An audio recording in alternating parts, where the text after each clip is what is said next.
الحمد لله نحمده ونستعينه ونستغفره ونعوذ بالله من شرور أنفسنا ومن سيئات أعمالنا من يهده الله فلا مضل له ومن يضلله فلا هادي له أشهد أن لا إله إلا الله وحده لا شريك له وأشهد أن سيدنا محمدا عبده ورسوله اللهم صل على سيدنا محمد وعلى آله وأصحابه أجمعين أما بعد يا أيها الذين آمنوا اتقوا الله حق تقاته ولا تموتن إلا وأنتم مسلمون يا أيها الناس اتقوا ربكم الذي خلقكم من نفس واحدة وخلق منها زوجها وبث منهما رجالا كثيرا ونساء واتقوا الله الذي تساءلون به والأرحام إن الله كان عليكم رقيبا يا أيها الذين آمنوا اتقوا الله وقولوا قولا سديدا يصلح لكم أعمالكم ويغفر لكم ذنوبكم ومن يطع الله ورسوله فقد فاز فوزا عظيما إن خير الكلام كلام الله وخير الهدي هدي محمد صلى الله عليه وسلم وشر الأمور محدثاتها وكل محدثة بدعة وكل بدعة ضلالة وكل ضلالة في النار. அருளாளன் அன்புன்றைந்தோன் அல்லாஹுவின் திருநாமத்தால் ஆரம்பம் செய்கின்றேன். உலகை படைத்து பரிபாலிக்கின்ற வல்லநாயன் அல்லாஹுக்கே புகழெல்லாம் உரித்தாகும். அல்ஹம்துலில்லாஹ். அல்லாஹுவின் இறுதி தூதர் முஹம்மது முஸ்தபா ஸல்லல்லாஹு அலைஹி வஸல்லம் அவர்கள் மீதும் அவர்களை பின்பற்றி வாழுகின்ற சஹாபாக்கள், தாபீன்கள், சாலிகான நல்லடியார்கள் அனைவர் மீதும் சலாத்தும் சலாமும் என்றென்றும் உண்டாவதாக. அல்லாஹுவின் ரஹ்மத்தை நாடி அவனுடைய மகஃபிரத்தை தேடி அவன் இல்லமாம் பள்ளியிலே வந்தமர்ந்திருக்கும் அல்லாஹுவின் நல்லடியார்களே, அல்லாஹுவை பயந்து கொள்ளுங்கள், அவனுடைய கட்டளைகளை ஏற்று நடவுங்கள், அவன் தடுத்தவற்றை தவிர்ந்து கொள்ளுங்கள் என்று எனக்கும் அப்பால் உங்கள் அனைவருக்கும் நல்லுபதேசம் புரிகின்றேன். அல்லாஹுவின் நல்லடியார்களே, மகத்தான துல்ஹஜ் மாதத்தின் ஆரம்ப நாட்களை வரவேற்க காத்து நிற்கும் இந்த உன்னதமான தருணத்திலே, இந்த மகத்தான மாதத்தில் உலகெங்கிலிருந்தும் லட்சோப லட்சம் மக்கள் புனித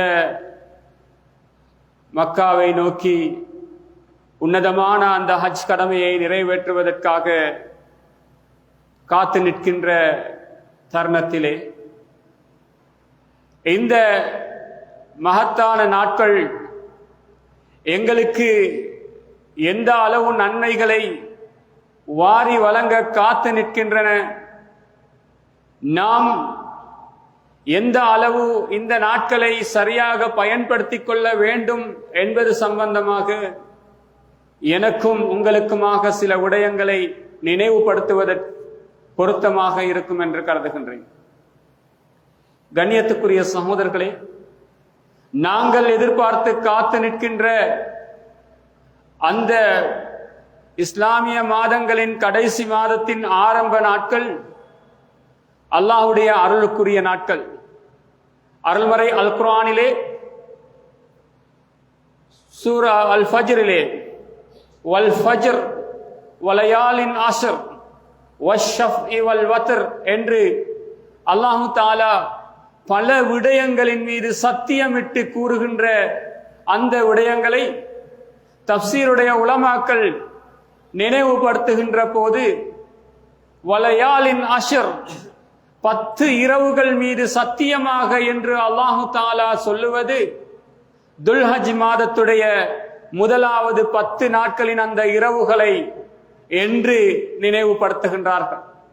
அருள்மறை அல் குர்ஆனிலே சத்தியமிட்டு அல்லாஹு தஆலா பேசுகின்ற அளவுக்கு, நினைவுபடுத்துகின்ற அளவுக்கு அந்த நாட்கள், அந்த இரவுகள் மகத்துவம் பொருந்தியவை என்பதை எங்களால் புரிந்து கொள்ள முடிகின்றது. வஷ்ஷஃப்இ வல் வத்ர், ஒற்றையின் மீதும் இரட்டையின் மீதும் சத்தியமாக என்று அடுத்த வசனங்களில் அல்லாஹு தஆலா சத்தியமிடுவதை, ஒற்றை என்பது அரஃபா தினத்தையும் இரட்டை என்பது ஹஜ் பெருநாள் தினத்தையும் குறிக்கின்றது என்பதாகவும் தப்சீருடைய உலமாக்கள் நினைவுபடுத்துகின்றார்கள். எனவே அந்த சூராவின் ஆரம்ப வசனங்கள் யாவும் துல்ஹஜ் மாதத்துடைய இந்த முதல் 10 நாட்களை குறித்து அல்லாஹு தஆலா சத்தியமிடுகின்றான் என்பதை எங்களால் புரிந்து கொள்ள முடிகின்றது. எனவே அந்த மகத்தான நாட்கள் அல்லாஹ்வுடைய அருளுக்குரியவை, சிறப்புக்குரியவை, அவன் சத்தியமிட்டு கூறுகின்ற நாட்கள். ஆகவே தான் ஸல்லல்லாஹு அலைஹி வஸல்லம் அவர்கள் சொன்னார்கள், மாமின் ஐயாமின் அல் அமலு ஸாலிஹ் ஹைரம் வ அஹப்பு இலல்லாஹி மின் ஹாதிஹில் ஐயாம் யஅனி ஐயாமுல் அஷ்ர், ரவாஹுல் புகாரி. இந்த குறிப்பிட்ட 10 நாட்களில் செய்கின்ற அமல்களை விட அல்லாஹ்விடத்திலே மிகவும் மகத்துவம் பொருந்தியதும் விருப்பத்துக்கும் உரியமான அமல்கள் கிடையாது என்று துல்ஹஜ் மாதத்தின் முதல் 10 நாட்களின் அமல்களை பற்றி அல்லாஹ்வுடைய தூதர் ஸல்லல்லாஹு அலைஹி வஸல்லம் அவர்கள் சொன்னார்கள். இன்னும் ஒரு ஹதீஸிலே, இத்தகைய இந்த 10 நாட்களை விட அல்லாஹு தஆலாவிடத்திலே அமல்கள் மிகவும் விருப்பத்துக்கும் நேசத்துக்கும் உரிய நாட்கள் கிடையாது. எனவே இந்த நாட்களிலே நீங்கள் அதிகமாக லா இலாஹ இல்லல்லாஹ், அல்லாஹு அக்பர், அல்ஹம்துலில்லாஹ் போன்ற திக்ருகளை அதிகமாக நினைவு கூறுங்கள் என்பதாக அல்லாஹ்வுடைய தூதர் ரசூலுல்லாஹி ஸல்லல்லாஹு அலைஹி வஸல்லம் அவர்கள் எடுத்துச் சொன்னார்கள். கண்ணியத்துக்குரிய சகோதரர்களே, மிக முக்கியமான மகத்துவம் பொருந்திய அமல்களை அல்லாஹு தஆலா நேசிக்கின்ற, மிகவும் விருப்பப்படுகின்ற அந்த 10 நாட்களை நோக்கி நிற்கின்ற நாங்கள் எங்களுடைய சக்திக்கும் ஆற்றலுக்கும் ஏற்ப அந்த 10 நாட்களையும் அழகாக பயன்படுத்தி கொள்ள முயற்சி செய்வோம். ஹஜ்ஜிக்காக சென்றவர்கள் அங்கே அல்லாஹ்வுடைய அந்த புனித தலங்களை சந்தித்து அல்லாஹு தஆலாவுடைய லப்பைக் என்ற வார்த்தையோடு அல்லாஹ்வுடைய அருளை பெற்றுக் கொண்டிருக்கின்ற தருணத்திலே எங்கெல்லாம் வாழுகின்ற நாங்கள் அந்த 10 நாட்களையும் எங்களால் இயன்ற அளவு நன்மைகளை தேடிக்கொள்ள பயன்படுத்துவதற்கு இந்த சந்தர்ப்பத்தை நாங்கள் பயன்படுத்திக் கொள்ள முயற்சி செய்வோம். மேலான சகோதரர்களே, எவ்வாறான அமல்களை இந்த நாட்களில் நாங்கள் அதிகம் செய்யலாம்? அந்த திக்ருகளை தவிர வேறு அமல்களை அல்லாஹ்வுடைய தூதர் அவர்கள் குறிப்பாக எங்களுக்கு சொல்லி காட்டவில்லை. எனவே நாங்கள் வளமையாக செய்கின்ற அமல்களை அதிகமாக செய்வதோடு திக்ருகளை அதிகப்படுத்திக் கொள்வதற்கு முயற்சி செய்ய வேண்டும். 5 நேர தொழுகையை வளமையாக நாங்கள் தொழுகின்ற போதிலும் ஜமாஅத்தோடு ஆரம்ப தக்பீரோடு தொழுவதற்கு இந்த நாட்களை நாங்கள் முக்கியமாக பயன்படுத்திக் கொள்வோம். முன்பின் சுன்னத்துக்கள் சில போது நாங்கள் தவறவிட்டாலும் இந்த நாட்களில் அந்த முன்பின் சுன்னத்துக்களை முஅக்கதான, கைரு முஅக்கதான அனைத்து ரக்காத்துகளையும் தேடி தொழுவதற்கு சந்தர்ப்பத்தை நாங்கள் ஏற்படுத்திக் கொள்வோம். தஹஜ்ஜத் தொழுகை வளமையாக தொழுகின்றவர்கள் நேரத்தை சற்று அதிகரித்துக் கொள்வோம். விட்டு தொழக்கூடியவர்கள் இந்த 10 நாட்களிலும் எப்படியாவது தொழுவதற்கு நாங்கள் முயற்சி செய்வோம். வித்ரு தொழுகை, லுஹா தொழுகை போன்ற ஏனைய நஃபிலான தொழுகைகளையும் இயன்ற அளவு அதிகமாக தொழுது அதனுடைய ரக்காத்துகளை அதிகரித்து நேரத்தை அதிகரித்து அல்லாஹ்வுடைய அருளை பெற்றுக்கொள்ள நாங்கள் முயற்சி செய்வோம். அருள்மறை அல் குர்ஆனை வளமையான நாட்களில் நாங்கள் ஓதுவதை விட 1-2 மணித்தியாலங்கள் அதிகமாக்கி இரவிலும் பகலிலும் காலையிலும் மாலையிலும் வாய்ப்பு கிடைக்கின்ற தோரெல்லாம் அருள்மறை அல் குர்ஆனை ஓதுவதற்கு ரமலானில் போல நாங்கள் இந்த நாட்களில் முயற்சி செய்வோம். சகோதரர்களே, குடும்ப உறவை பேணுவதிலே, உறவினர்கள் வீடுகளுக்கு சென்று வருவதிலே, உறவுகளுக்கு அன்புகளை பரிமாறிக்கொள்வதிலே, நட்புகளை பரிமாறிக்கொள்வதிலே இந்த நாட்களை அதிகமாக பயன்படுத்திக் கொள்வோம். நோயாளர்களை நோய் விசாரிக்கின்ற விடயங்களில், ஜனாசாக்கள் விழுந்தால் முழுமையாக கலந்து கொள்ளுகின்ற விடயங்களில், ஏழைகளுக்கு உணவளிக்கின்ற விடயங்களில் இந்த நாட்களை நாங்கள் அதிகம் பயன்படுத்தி அல்லாஹ்வுடைய அருளை பெற்றுக்கொள்ள முயற்சி செய்வோம். பெற்றோர்களோடு அன்பாக நடந்து கொள்வோம். தூரத்தில் இருக்கின்ற பெற்றோர்களாக இருந்தால் அவர்களை சென்று சந்தித்து சுகம் விசாரித்து அவர்களுடைய அன்பையும் துஆக்களையும் பெற்றுக் கொள்வதற்கு இந்த நல்ல நாட்களை நாங்கள் பயன்படுத்திக் கொள்வோம். மேலான சகோதரர்களே, அண்டை அயலார்களோடு அன்பை பரிமாறிக்கொள்வோம், உதவிகள் செய்வோம், உறவை பலப்படுத்திக் கொள்வோம், கோப தாபங்கள் இருந்தால் நீக்கிக் கொள்வோம். இயன்ற அளவு அதிகமான நன்மைகளை செய்வதற்கு நாங்கள் முயற்சி செய்வோம். இரகசியமாகவும் பகிரங்கமாகவும் இயன்ற அளவு அதிகமாக தர்மங்கள் சதக்காக்கள் செய்ய முயற்சி செய்வோம். இடது கரம் அறியாமல் வலது கரத்தால் கொடுக்கின்ற சதக்காவின் நன்மைகளை அல்லாஹ்வுடைய தூதர் அவர்கள் எங்களுக்கு நினைவுபடுத்தி இருக்கிறார்கள். எனவே அதிகமாக ரகசியமான சதக்காக்கள் செய்வதற்கு இந்த நல்ல நாட்களை நாங்கள் பயன்படுத்திக் கொள்வோம். ஹஜ் பெருநாள் கொண்டாட்டத்திற்கு வசதி வாய்ப்பில்லாத சகோதரர்களுக்கு எங்களால் இயன்ற உதவிகளை செய்வதற்கு இந்த நல்ல நாட்களை நாங்கள் பயன்படுத்திக் கொள்வோம். அல்லாஹ்வுடைய மாளிகையுடனான உறவை அதிகமாக பயன்படுத்திக் கொள்வோம். குறிப்பாக ரசூலுல்லாஹி ஸல்லல்லாஹு அலைஹி வஸல்லம் அவர்கள் இந்த நாட்களிலே செய்யுமாறு எங்களுக்கு கட்டளையிட்ட அந்த ஹதீஸிலே வருகின்ற லா இலாஹா இல்லல்லாஹ், அல்லாஹு அக்பர், அல்ஹம்துலில்லாஹ் போன்ற திக்ருகளை அதிகமாக உச்சரிப்போம். காலை மாலை ஔராதுகளோடு இணைத்து அவர்கள் சொல்லித் தந்த இந்த திக்ருகளை கிடைக்கின்ற தோரெல்லாம், சந்தர்ப்பம் வாய்க்கின்ற போதெல்லாம், அது எங்களுடைய நடையிலாக இருக்கட்டும், வாகனத்தில் பயணிக்கின்ற போதாக இருக்கட்டும், தனிமையிலாக இருக்கட்டும், கூட்டத்திலாக இருக்கட்டும், இந்த நல்ல நாட்களிலே அதிகம் திக்ரு செய்வதற்குரிய வாய்ப்புகளை நாங்கள் ஏற்படுத்திக் கொள்வோம். கண்ணியத்துக்குரிய சகோதரர்களே, நஃபிலான நோன்புகள் நோட்பதற்கு இவை உயரிய நாட்கள். ஏழுமென்றால் இந்த நாட்களில் முந்தைய 9 நாட்களிலும் எங்களால் முடிந்தால் நோன்பு நோட்க நாங்கள் முயற்சி செய்வோம். அல்லது அந்த நாட்களில் வருகின்ற திங்கள் வியாழன் நாட்களை கட்டாயமாக நாங்கள் குடும்பத்தோடு இணைந்து நோன்பு நோட்பதனூடாக அந்த நாட்களின் நன்மைகளை முழுமையாக அடைந்து கொள்ள நாங்கள் முயற்சி செய்வோம். குறிப்பாக இந்த மாதத்தில் வருகின்ற பிறை 9 வருகின்ற அரபாத்தின நோன்பை பொறுத்தவரை நாங்கள் யாரும் விட்டு விடாமல் ரமலானிலே பிடிப்பது போல குடும்பத்தோடு இணைந்து எல்லோருமாக இணைந்து அந்த நோன்புகளை பிடிப்பதற்கு இன்றே உறுதி எடுத்துக் கொள்வோம். இந்த சந்தர்ப்பத்திலே உறுதி எடுத்துக் கொள்வோம். ஜும்மா முடிந்ததும் வீட்டிலே போய் அதனை ஞாபகப்படுத்தி அந்த நாளுக்காக காத்திருப்போம். ஏனென்றால் ரசூலுல்லாஹி ஸல்லல்லாஹு அலைஹி வஸல்லம் அவர்கள் சொன்னார்கள், ஸௌமு யௌமி அரஃபா துகஃபிரு ஸனத்தை அல் மாதியா வல் காதிமா. அரஃபா தினத்துடைய நோன்பு 2 வருடங்களுடைய பாவங்களுக்கு குற்றப்பரிகாரமாக அமைகிறது என்று ஸல்லல்லாஹு அலைஹி வஸல்லம் அவர்கள் சொன்னார். எனவே கண்ணியத்துக்குரிய சகோதரர்களே, அரஃபா நோன்பை, அந்த தினத்திலே வருகின்ற அந்த மகத்தான நோன்பை நாங்கள் யாரும் விட்டு விடாமல் இன்ஷா அல்லாஹ் இந்த வருடம் குடும்பத்தோடு இணைந்து எல்லோருமாக சேர்ந்து அந்த நோன்பை பிடிப்பதனூடாக 2 வருடங்களின் பாவங்கள் மன்னிக்கப் பெறுவதற்கு காரணமாக நாங்கள் இருப்போம். நரகிலிருந்து அல்லாஹு தாலா அதிகமாக அடியார்களை விடுதலை செய்கின்ற நாள் அரஃபா தினமாகும். எனவே அந்த நாளிலே நாங்கள் எங்களை நரகிலிருந்து காப்பாற்றிக் கொள்வதற்கு, விடுதலை பெற்றுக் கொள்வதற்கு, வல்லவனிடத்திலே பிரார்த்தனை செய்வதற்கு அந்த நோன்பை நாங்கள் பயன்படுத்திக் கொள்வோம்.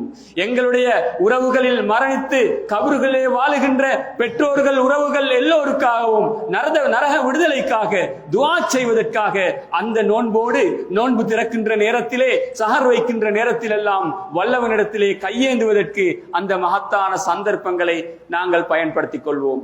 இப்படி கண்ணியத்துக்குரிய சகோதரர்களே, இன்ஷா அல்லாஹ் தலைப்பிறை தென்பட்ட கணத்திலிருந்து 10 நாட்களையும் 10 இரவுகளையும் பகல்களையும் அல்லாஹ்வுடைய திருப்தியோடு அதிகமான இபாதத்துக்களோடு கூடுதலான நன்மைகளோடு திக்ர்களோடு கழிப்பதற்கு இன்றிலிருந்தே, இந்த சந்தர்ப்பத்திலிருந்தே எங்களுடைய உள்ளத்தில் உறுதியை பெற்றுக் கொள்வோம். அத்தகைய நல்ல பாக்கியங்களை எங்கள் அனைவருக்கும், ஒருவேளை எங்களிலே எத்தனை பேருக்கு இதுதான் கடைசி துல்ஹஜ் மாதமாக வாழ்விலே அமையும் என்பது தெரியாது சகோதரர்களே. எனவே ஆயுள் இருக்கிறது, ஆரோக்கியம் இருக்கிறது, உடலிலே சக்தி இருக்கிறது, ஓய்வு இருக்கிறது. இன்ஷா அல்லாஹ் முழுமையாக பயன்படுத்தி நன்மைகளை அடைந்து கொள்வதற்கு இந்த ஹுத்பா ஒரு ஞாபகமூட்டலாக, நினைவூட்டலாக அமைய வேண்டும் என்று ஆசைப்படுகின்றேன். கண்ணியத்துக்குரிய சகோதரர்களே, அந்த நினைவூட்டலோடு இந்த மகத்தான நாட்களின் துல்ஹஜ் பிறை 10 ஹஜ் பெருநாள் தினத்திலும் அதனை தொடர்ந்து வருகின்ற தினத்திலும் மிகப்பெரியதொரு இபாதத்தை அல்லாஹ்வுடைய தூதர் ஸல்லல்லாஹு அலைஹி வஸல்லம் அவர்கள் எங்களுக்காக வைத்திருக்கிறார். அதுதான் உலுஹியா என்ற மகத்தான இபாதத். குர்பான் என்கின்ற வார்த்தை ரசூலுல்லாஹி ஸல்லல்லாஹு அலைஹி வஸல்லம் அவர்களுடைய உம்மத்தினருக்கு மட்டும் சொந்தமாக்கப்பட்டதல்ல. ஆதம் அலைஹிஸ்ஸலாத்து வஸ்ஸலாம் அவர்கள் படைக்கப்பட்ட நாளிலிருந்து செய்யப்படுகின்றது ஒரு இபாதத். எங்களுக்கு தெரியும், ஆதம் அலைஹிஸ்ஸலாம் அவர்களுடைய மகன்கள் குர்பான் கொடுக்கிறார்கள். அந்த வரலாற்றை குர்ஆன் பேசுகிறது. ஆதமுடைய 2 மகன்கள் குர்பான் கொடுக்கிறார்கள். அதிலே ஒரு மகனுடைய குர்பான் ஏற்றுக்கொள்ளப்படுகிறது இஹ்லாஸின் காரணமாக. மற்றொரு மகனுடைய குர்பான் ஏற்றுக்கொள்ளப்படவில்லை. அந்த இடத்திலே ஏற்பட்ட பொறாமையின் விளைவுதான் உலகத்திலே இந்த பூமியிலே நடந்த முதலாவது பாவம் கொலை. தன்னுடைய சகோதரனையே கொலை செய்கின்ற அளவுக்கு உலகின் முதலாவது பாவம் நிகழ்ந்த வரலாற்றை குர்ஆன் பேசுகிறது. எனவே குர்பான் என்றது அன்று ஆதம் நபியுடைய நாட்களில் இருந்தே ஆரம்பிக்கப்பட்ட ஒரு இபாதத். மூசா அலைஹிஸ்ஸலாத்து வஸ்ஸலாம் அவர்களுடைய சமூகத்தில் சூரத்துல் பக்ரா என்று அந்த சூராவுக்கு பெயர் வந்ததற்கே காரணம் எங்களுக்கு தெரியும். மூசா அலைஹிஸ்ஸலாம் அவர்களுடைய சமூகத்திலே ஒரு கொலை நடைபெற்ற போது கொலைக்காரனை கண்டுபிடிப்பதற்காக ஒரு மாட்டை அறுக்குமாறு அல்லாஹு தாலா கட்டளையிட்ட வரலாறு சூரா பக்ரா முழுமையாக பேசுகிறது. அவர்கள் மாறு செய்த கேள்விக்கு மேல் கேள்வி கேட்ட அந்த வரலாற்றை சூரத்துல் பக்ரா நினைவுபடுத்துகின்றது.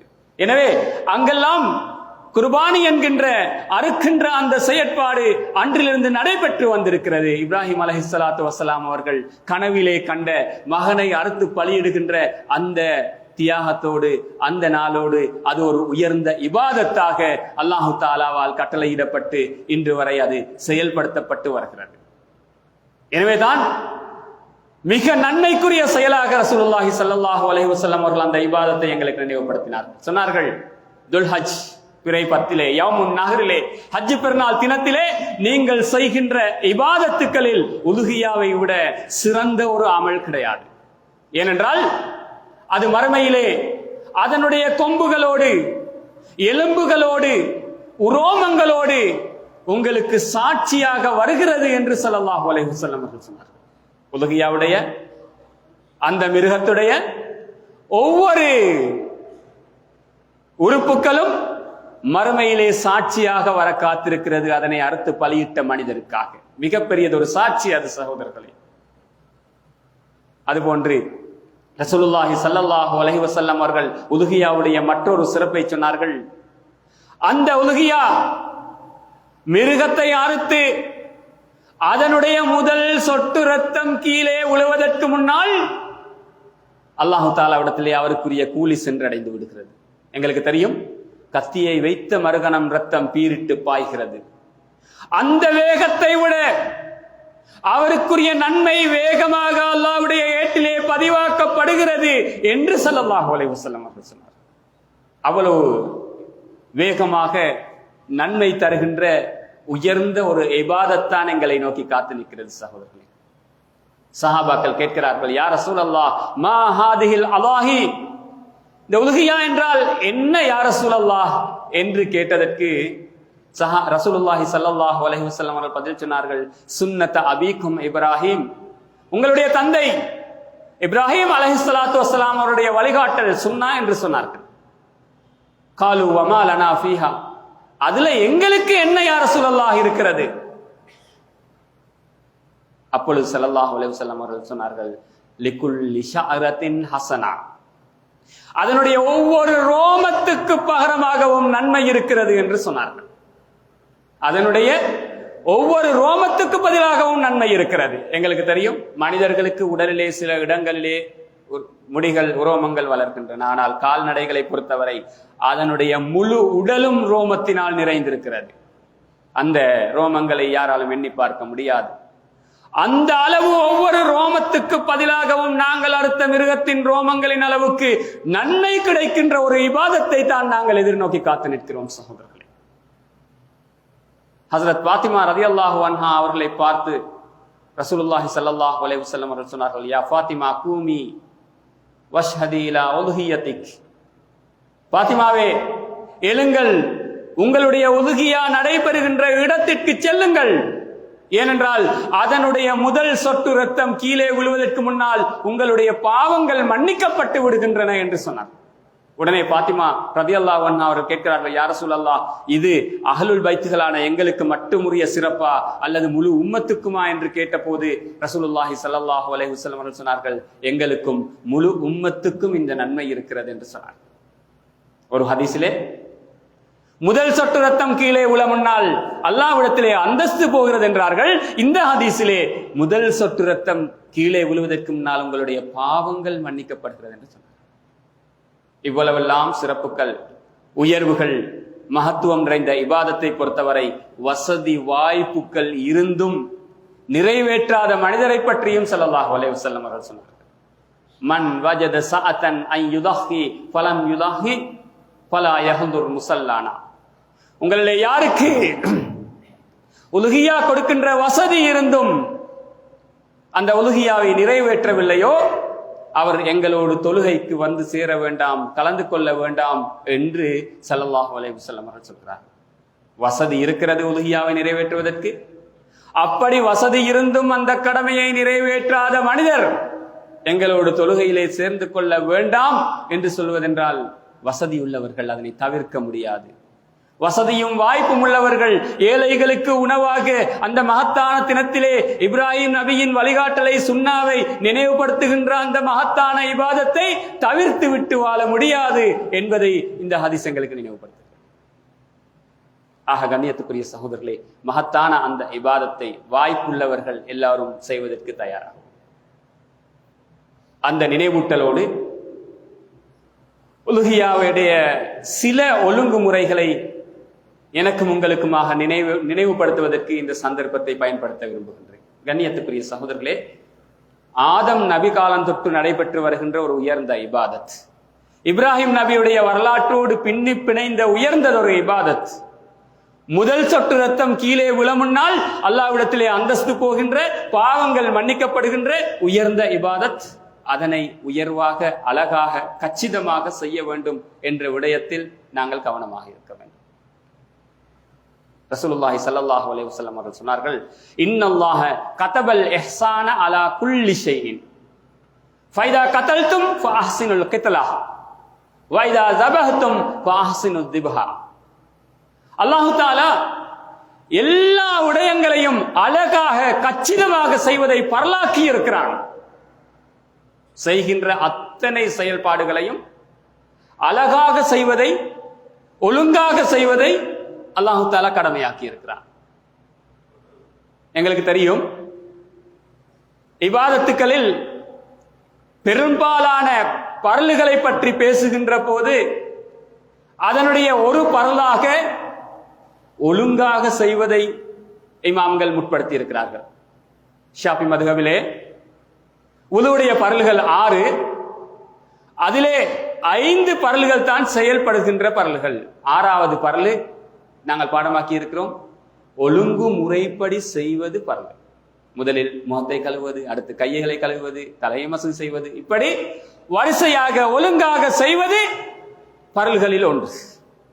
இப்படி எல்லா இபாதத்துக்களையும் ஒழுங்காக, அழகாக, கச்சிதமாக செய்வதை இஸ்லாம் கடமையாக்கி இருக்கிறது.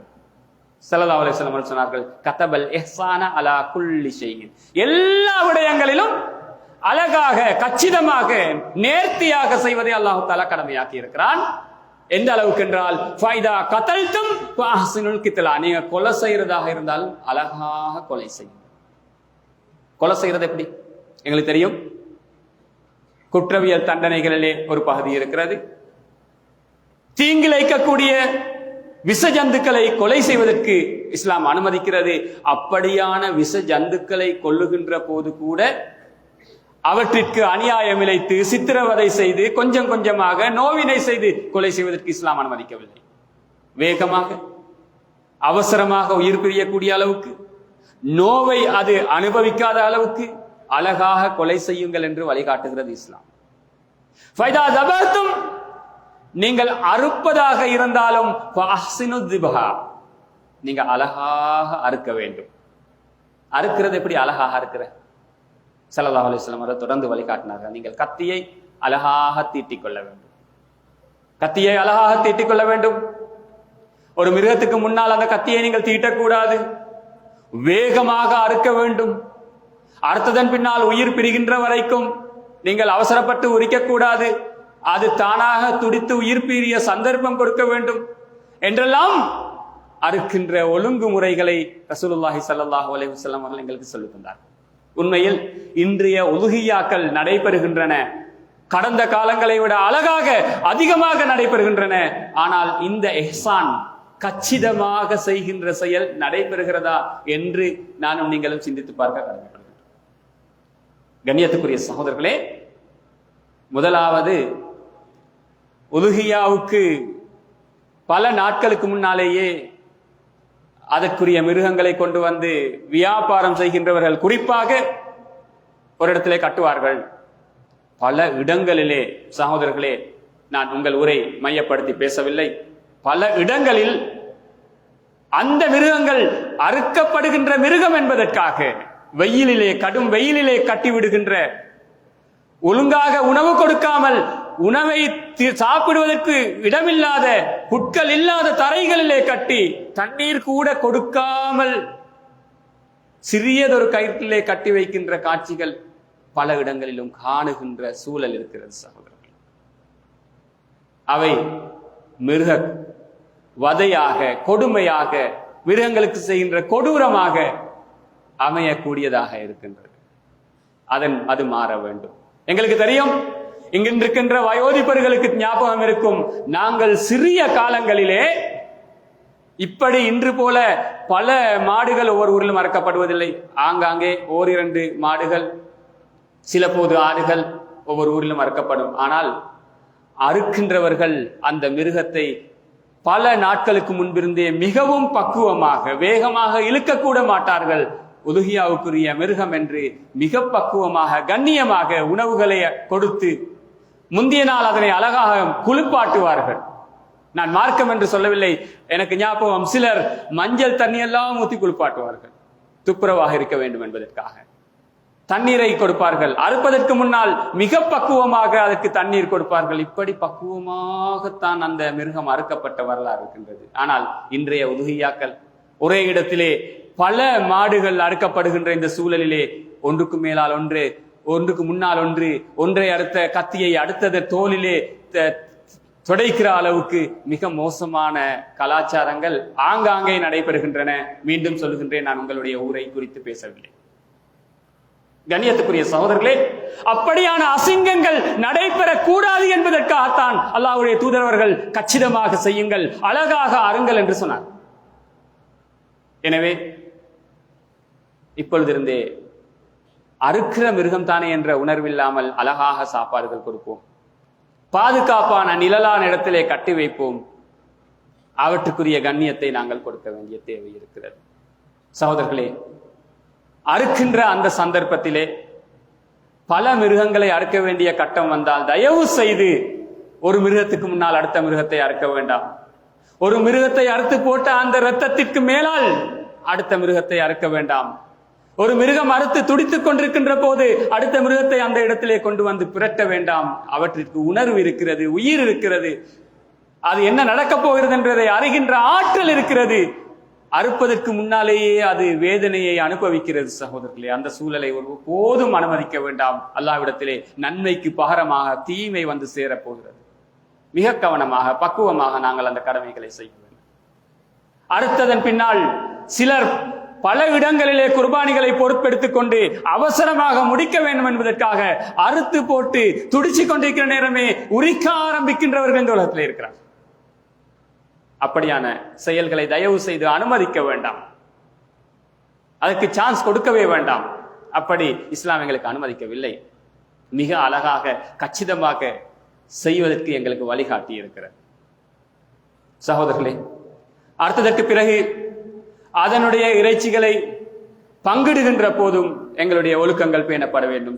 அவ்வளவு லட்சக்கணக்கிலே செலவழித்து மாட்டை வாங்குவோம், அதை ஒழுங்கா சுத்துறதுக்கு பார்சல் பண்றதுக்கு ஒரு பேக வாங்க யோசிப்போம். ஷாப்பிங் பேக்ல சின்ன சின்ன பிள்ளைகளோட கையில பல பார்சல்களை எடுத்துக்கொண்டு ரோட் நெடுக நடந்து திரிகின்ற காட்சிகள் அவ்வப்போது பல ஊர்களிலும் காண முடியும். சகோதரர்களே, அது கண்காட்சி பொருள் அல்ல, அடுத்தவர்கள் பலரும் வாழுகின்ற ஒரு சூழலிலே நாங்கள் வாழுகின்றோம். அதனை விரும்பாதவர்கள் வாழுகின்ற ஒரு இடத்திலே இருக்கின்றோம். நாங்கள் ஒரு பான் ராத்தலை கொண்டு போறேன்றாலும் அழகாக சுத்தி யாரும் பார்க்கப்படாது என்பதற்காக கொண்டு போறோம். இறைச்சி சகோதரர்களே அழகாக மூடி மறைத்து நிறைய வாகனங்கள் இன்று இருக்கிறது. அந்த வாகனத்திலே அழகாக மறைத்து கொண்டு போய் அழகாக அதனை பங்கிடுகின்ற பக்குவத்தை நாங்கள் ஏற்படுத்திக் கொள்ள வேண்டும். அதே நேரம் சகோதரர்களே, அறுத்த அந்த எச்சில்களை மீதங்களை கண்ட மாதிரி வீசிவிட்டு போகின்ற செயல் நடக்கக்கூடாது. அவற்றை அழகாக குழி தோண்டி எல்லா எச்சில்களையும் மிக அழகாக நாய்கள் தோன்றாத அளவுக்கு இரத்தம் உட்பட எல்லா எச்சில்களையும் மீதங்களையும் எலும்பு துண்டுகளையும் புதைத்து விட்டு செல்லுகின்ற பக்குவம் இருக்க வேண்டும். சில போது நாங்கள் கொழுப்பு துண்டுதானே முள்ளு துண்டுதானே என்று வீசிட்டு போவோம், நாய்கள் சாப்பிடட்டும் என்று விட்டு போவோம். அவை இழுத்து சென்று பாதைகளிலே போடுவதும் காகங்கள் தூக்கி செல்வதன் மூலம் பாதைகளிலே விழுவதும் அடுத்தவர்கள் பார்த்து வேதனைப்படுகின்ற காட்சிகள் நடைபெற்றுவிடக் கூடாது. மிக கவனமாக இருக்கும். கண்ணியத்துக்குரிய சகோதரர்களே, அப்படியான ஒழுங்குமுறைகளை பேணுவதோடு சில சந்தர்ப்பங்களில் ஒரு வீட்டுக்கு பல பார்சல்கள் கிடைக்கும், சில வீடுகளுக்கு ஒரு பார்சல் கூட கிடைக்காத சந்தர்ப்பங்களும் அவ்வப்போது நடைபெறுவதுண்டு. அப்படி ஏற்படாமல் எல்லா மனிதர்களுக்கும் ஏதோ ஒரு வகையிலே எங்களுடைய உதுகியாக்கள் போய் சேருகின்ற அளவுக்கு திட்டமிட்டு அதனை செய்ய வேண்டிய தேவையும் பொறுப்பும் கடமையும் எங்களுக்கு இருக்கிறது. கண்ணியத்துக்குரிய சகோதரர்களே, அதே நேரம் ஆடு மாடுகளை விற்பனை செய்கின்ற சகோதரர்களிடத்திலே ஒரு அன்பான வேண்டுகோள். மிக அன்னை காலங்களிலே நடக்கின்ற ஒரு கூத்து தான், நோன்பு முடிந்து விட்டால் ஹஜ் பெருநாள் வரைக்கும் உள்ள அந்த காலங்களில் மாடுகள் தட்டுப்பாடாவதும் கடைசி நேரத்திலே தாராளமாக அவை வெளியிலே வருவதும் பல லட்சங்கள் அதிகமான விலைக்கு அவை போவதும் உலுகியா கொடுக்க நினைத்தவர்களும் கொடுக்க நினைச்சோமானால் வசதி இல்லை என்று விட்டு விடுவதும் அவ்வப்போது ஆங்காங்கே ஏற்படுவதுண்டு. தயவு செய்து இது ஒரு சந்தர்ப்பத்தை, இபாதத்துக்குரிய சந்தர்ப்பத்தை, அல்லாஹ்வுடைய அருளுக்குரிய சந்தர்ப்பத்தை வியாபார நோக்கங்களுக்காக முழுமையாக பயன்படுத்த வேண்டாம் என்று வினயமாக முழு நாட்டிலும் உள்ள மக்களிடத்திலே ஞாபகப்படுத்தி கேட்கின்றோம். வியாபாரம் செய்கின்ற இடத்திலே அல்லாஹ்வுக்காக வேண்டி உங்களுக்கு வளமையை போல நியாயமான சிறிய லாபத்தோடு இதனை கொடுங்கள். அந்த கடமையை நிறைவேற்றுகின்றவர்களுக்கு உங்களாலான ஒரு ஒத்துழைப்பை, அவர்களுக்கு அந்த உதுகியாவுக்கு உதவி செய்வது போல ஒரு நியாயமான லாபத்தோடு வளமை போன்று அதனை செய்கின்ற போது நிச்சயமாக அல்லாஹ் தஆலா அதிலே பரக்கத் செய்வான். ஹஜ் பெருநாள் சீசனிலே தான் ஒரு கடை வாங்க வேண்டும், வீடு வாங்க வேண்டும், காணி வாங்க வேண்டும், எப்படியாவது விட்டு தீர்க்க வேண்டும் என்ற அந்த சிந்தனை உருவாகியதன் விளைவாக உதுகியாவுடைய பரக்கத் ஏற்பட்டிருக்கிறது. சகோதரர்களே, பலராலும் ஆசை உள்ளவர்களாலும் நிறைவேற்ற முடியாத நிர்பந்தம் போயிருக்கிறது. பதுக்கல் வியாபாரம் மாட்டிலும் இன்று இந்த நாட்டிலே மாறி இருக்கிறது. செய்தியை கவலையோடு சொல்ல வேண்டியிருக்கிறது. பதுக்கல் வியாபாரம் அத்தியாவசிய உணவுகளிலே ஸல்லல்லாஹு அலைஹி வஸல்லம் அவர்கள் தடை செய்திருக்கிறார்கள். இஸ்லாத்திலே அது ஹராமாக்கப்பட்டிருக்கிறது. இன்று மாடுகளிலும் பதுக்கல் வியாபாரம் நடைபெறுகிறது. இலங்கையிலே பல்வேறு இடங்களிலும். கண்ணியத்துக்குரிய சகோதரர்களே, அந்த அசிங்கங்கள், அந்த மோசங்கள், அந்த பாவச் செயல்கள், ஈனச் செயல்கள் சமூகத்திலே நடைபெறக்கூடாது. இபாதத்துக்கள் நீக்கப்படுவதற்கு, செய்யப்படாமல் விடுவதற்கு நாங்கள் காரணகர்த்தாக்களாக அமைந்துவிடக் கூடாது என்பதை இந்த சந்தர்ப்பத்தில் நினைவுபடுத்துகின்றோம். எனவே அடுத்த ஒரு முக்கியமான விஷயம் தான், தயவு செய்து எங்களுடைய உலுகியாக்களை போட்டோ பிடித்து அவற்றை சமூக வலைத்தளங்களிலே பதிவிடுகின்ற செயல்களை தயவு செய்து, அது எதற்காகவாக இருந்தாலும் இஹ்லாஸோடு செய்ய வேண்டிய ஒரு இபாதத், அல்லாஹ்வுக்காக வேண்டி செய்ய வேண்டிய ஒரு இபாதத், உயர்ந்த இபாதத். அதை ஏன் எங்களுக்கு தெரியும், சமூக வலைத்தளங்களுக்கு போய்விட்டால் அது எங்களுக்கு சொந்தமானதல்ல, எல்லாரும் அதனை பார்க்க முடியும். அது திறந்த ஒரு களம். அது எங்களை பற்றிய ஒரு பிழையான கருத்துக்கு காரணமாக மாறிவிடும். தயவு செய்து நீங்கள் ஒரு உயர்ந்த இபாதத்தை, மகனை அறுப்பதற்கு பதிலாக கிடைத்த ஒரு சுன்னத்தை கொச்சைப்படுத்த வேண்டாம். தயவு செய்து போட்டோக்களின் மூலம் அவற்றை சமூக வலைத்தளங்களில் பதிவிட வேண்டாம். அந்த இறைச்சி குமியலை பார்க்க சகிக்காத ஒரு சமூகம் இருக்கிறது. அது எங்களுக்கு இபாதத், அவர்களுக்கு அது இபாதத் அல்ல சகோதரர்களே, அது அவர்களுக்கு ஒரு வேதனை. அந்த சூழலை தயவு செய்து உலுகியாவின் பெயரால் உருவாக்கிவிட வேண்டாம் என்று கேட்கின்ற அனைவருக்குமாக இந்த சந்தர்ப்பத்திலே அல்லாஹ்வுக்காக நினைவுபடுத்துகின்றேன். கண்ணியத்துக்குரிய சகோதரர்களே, அதே நேரம் உலுகியாவை நிறைவேற்ற நினைத்திருக்கின்ற எல்லோருக்கும் ரசூலுல்லாஹி ஸல்லல்லாஹு அலைஹி வஸல்லம் ஒரு வழிகாட்டல் தான் தலைப்பிறை தென்பட்ட நேரத்தில் இருந்து அந்த உலுஹியா கடமையை நிறைவேற்றுகின்ற வரைக்கும் நகங்களையோ முடிகளையோ நீக்கக்கூடாது என்பது ரசூலுல்லாஹி ஸல்லல்லாஹு அலைஹி வஸல்லம் ஒரு கட்டளை. அந்த வகையில் உலுஹியா கொடுக்க இருக்கின்ற எல்லோரும் தலைப்பிறை தென்படுகின்ற அந்த கணத்திலிருந்து நகங்களை வெட்டு விடாமல் அதற்கு முன்பு அவற்றை வெட்டிக் கொள்கின்ற விடயத்திலே தலைமுடிகளை வெட்டுவதாக இருந்தால் அவற்றை அதற்கு முன்பே நீக்கிக் கொள்கின்ற விடயத்தில் ஒவ்வொரு வருடமும் கவனமாக கரிசனையாக இருக்க வேண்டும் என்ற அந்த நினைவூட்டலோடு அந்த நகங்கள் என்று சொன்ன சந்தர்ப்பத்திலே ஒரு சிறிய விடயத்தை ஞாபகப்படுத்துகின்றேன். தலைப்புக்கு வெளியில தான் என்னென்றால், நிறைய இடங்களுக்கு ஜும்மாவுக்கு போற நேரம் காணுகின்ற அல்லது ஜும்மாவுக்கு பின்னால் பள்ளிவாசல் முஅஸ்ஸின்கள் பேசுகின்ற ஒரு விடயம் தான், பள்ளிவாசலிலே ஜும்மாவுக்கு பிறகு நிறைய நகங்கள் நகத்துண்டுகள் பள்ளிவாசலிலே கிடப்பதுண்டு. கண்ணியத்துக்குரிய சகோதரர்களே, இஸ்லாம் பரிசுத்தத்தின் மார்க்கம். அத்தஹூரு ஷத்ருல் ஈமான், சுத்தம் ஈமானில் பாதி, ஈமானில் பாதி சுத்தம். ஆனால் நகத்தை வெட்டினால் எப்படி நகம் வெட்ட வேண்டும், அதனை எப்படி அடக்கம் செய்ய வேண்டும், நகத்தை வெளியிலே போட முடியாது, புதைக்க வேண்டும் என்ற அழகான வழிகாட்டலை சொல்லித்தந்த மார்க்கத்திலே இருந்து கொண்டு வீட்டிலே வெள்ளிக்கிழமை நகம் வெட்டுவது சுன்னத்து, வெட்ட கிடைக்கவில்லை, பள்ளிக்கு வந்து கொண்டு நகத்தை கொறிக்கிறார்கள். அது ஒரு தரித்திரம், செய்யக்கூடாத ஒரு வேலை.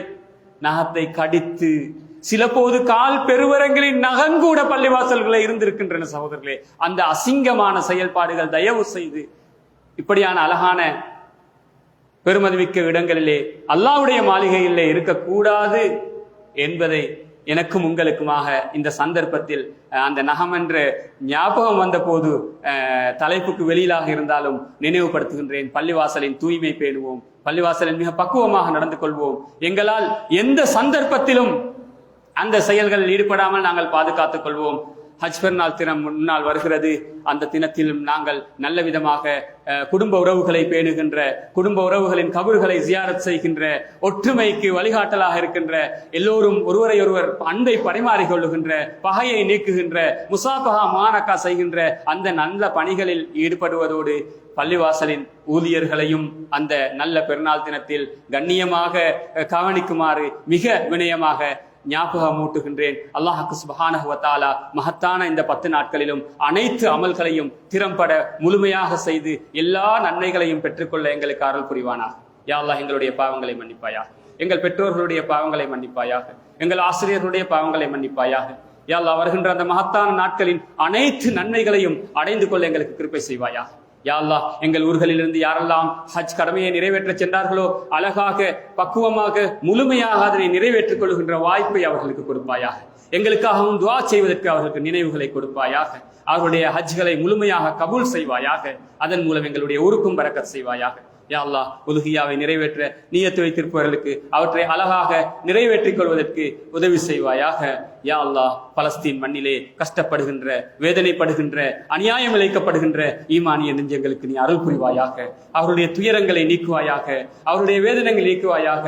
யா அல்லாஹ், உன்னுடைய எதிரிகளை, தீனுடைய எதிரிகளை நீயே பொறுப்பேற்பாயாக. யா அல்லாஹ், ஈமானிய நெஞ்சங்களை பாதுகாப்பாயாக, உன்னுடைய புனித ஸ்தலத்தை பாதுகாப்பாயாக. யா அல்லாஹ், அனைத்து சோதனைகளிலிருந்தும் அவர்களுக்கு விடுதலையையும் வெற்றியையும் கொடுத்தருள்வாயாக. எங்களுக்காக, எங்களுடைய அவர்களுக்கான இந்த துஆவை கபூல் செய்வாயாக. ஆமீன் யா ரப்பல் ஆலமீன். அல்ஹம்துலில்லாஹ்.